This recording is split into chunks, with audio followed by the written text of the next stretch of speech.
Welcome back to Financial Freedom with Jewel. Did you know there's a way to pay off your mortgage not using a HELOC or a PLOC, but if you save at least 25% of your income, you can pay that mortgage off in as little as 7.5 years. But you know me, give me one moment. I'll be right back.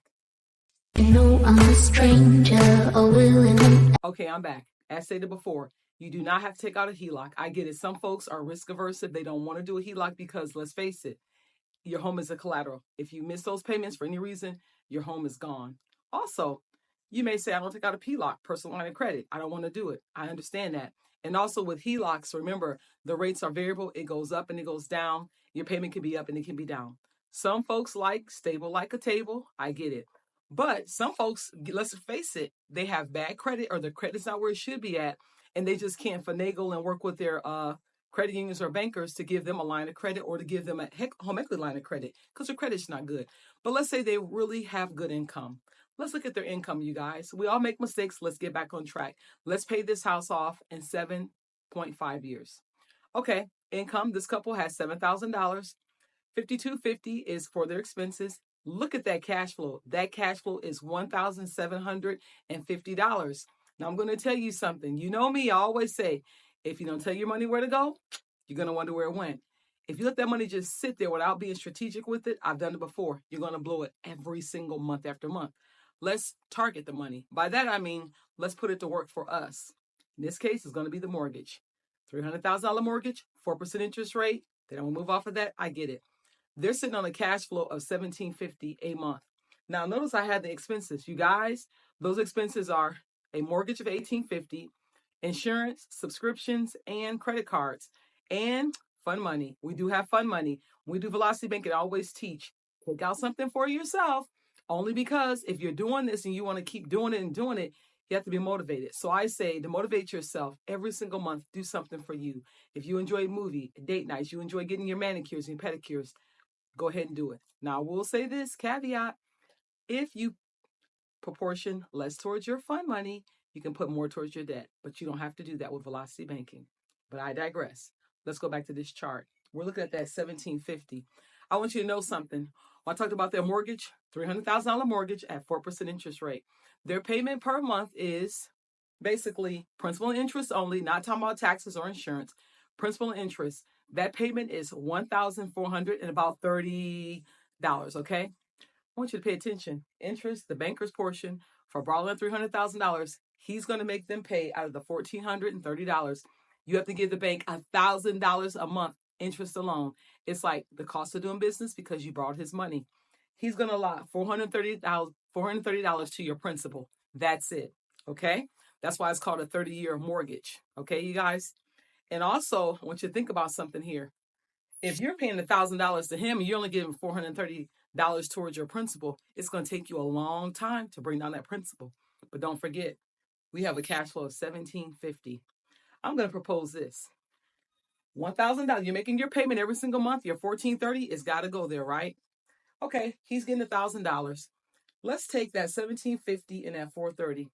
That gives you $2,180, which means you're going to make an additional $2,180 towards your principal alone.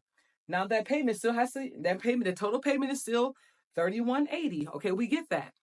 So you've gone from $1,800 a month to making a larger payment, but you're strategically targeting that with your principal payment. Don't just put it in there. You want to be very, very distinct and let the bankers know, listen, I know I'm getting $430 on my principal, but I want to add an additional $1,750 to that principal, which means, you guys, they have to allocate that towards what you tell them to do it. If you don't tell them, they're going to throw it on the back end of that and say, okay, great, you're paying your mortgage, good job. No, you want to tell them, put that on my principal, because as we run that principal down, guess what? They cannot continue to get all that interest.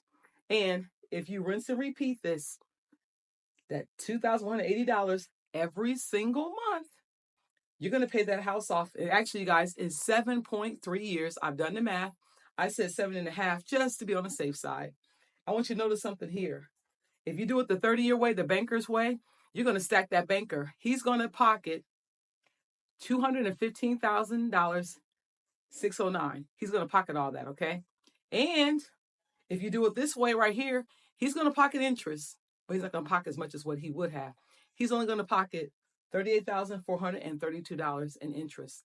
You're going to save $177,177 in interest alone. You can't beat that strategy. You haven't gotten a second job. You haven't taken out a HELOC. You're not doing the collateral thing. You're not taking out a PLOC. But guess what? You're paying your mortgage off fast. I take 7 years over 30 years any day. Also, I want you to think about something. Do you realize, let's say you decide after 5 years, you know what? I don't care about paying the house off. 5 years I've been here. I'm getting what they call the bug. I'm itching. I want something new. Can you imagine how much of that interest you've actually taken away from him because you paid down your principal? Let's say you would go to sell that home. Let's say you would have made maybe $50,000 doing it his way. When you go and sell that home because you paid down all that principal, guess what? You may pocket $100,000 to $125,000, which is awesome, you guys. So even if you don't plan on staying in your home to pay the home off, if you stay in that home and you did this method, you're going to have far more at the table at closing when you go to settle the deal and decide to sell the home. Or let's say you want to build up your real estate portfolio. It's a wonderful thing to go ahead and get into a house, sit there for 7.5 years, pay it off in record time. 7.5 years, not 30 years, not sitting there 3 times what he's wanting you to do to give him all the interest and you're saving money. You can rinse and repeat, rinse and repeat. Also, I want to encourage you to remember something. When we do it this way, I know we're allotting all this money over here, the $1,750. Let's also consider in that time, you're probably going to get a raise. You're probably going to see your income go up.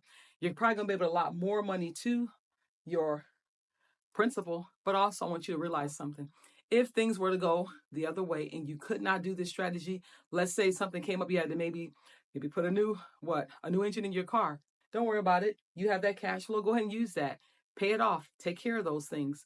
The thing about doing it this way, you guys, is if you got off track, you can always get back on track because you know how to pay your bills down aggressively. This works for credit cards, student loans, any debt that you have. Car loans, it works.